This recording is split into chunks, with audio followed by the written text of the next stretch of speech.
Prelude to The Singing Bone, or The Adventures of Dr. Thorndyke, by R. Austin Freeman. The peculiar construction of the first 4 stories in the present collection will probably strike both reader and critic, and seem to call for some explanation, which I accordingly proceed to supply. In the conventional detective story, the interest is made to focus on the question, who did it? The identity of the criminal is a secret that is jealously guarded up to the very end of the book, and its disclosure forms the final climax. This I have always regarded as somewhat of a mistake. In real life, the identity of the criminal is a question of supreme importance for practical reasons, but in fiction, where no such reasons exist, I conceive the interest of the reader to be engaged chiefly by the demonstration of unexpected consequences of simple actions, of unsuspected causal connections, and by the evolution of an ordered train of evidence from a mass of facts apparently incoherent and unrelated. The reader's curiosity is concerned not so much with the question, who did it, as with the question, how was the discovery achieved?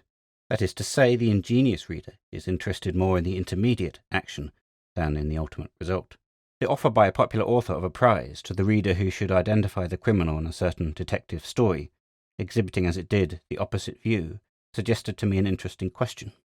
Would it be possible to write a detective story in which from the outset the reader was taken entirely into the author's confidence, was made to actually witness the crime, and furnished with every fact that could possibly be used in its detection?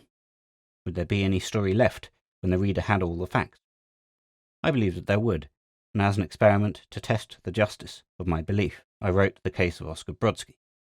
Here the usual conditions are reversed.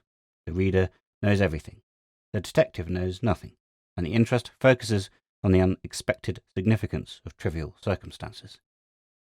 By excellent judges on both sides of the Atlantic, including the editor of Pearson's magazine, this story was so far approved of that I was invited to produce others of the same type.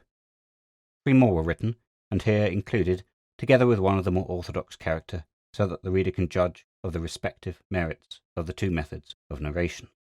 Nautical readers will observe that I have taken the liberty, for obvious reasons connected with the law of libel, of planting a screw-pile lighthouse on the girdless sand in place of the light vessel. I mention the matter to forestall criticism and save readers the trouble of writing to point out the error. RAF Bozent. End of preface.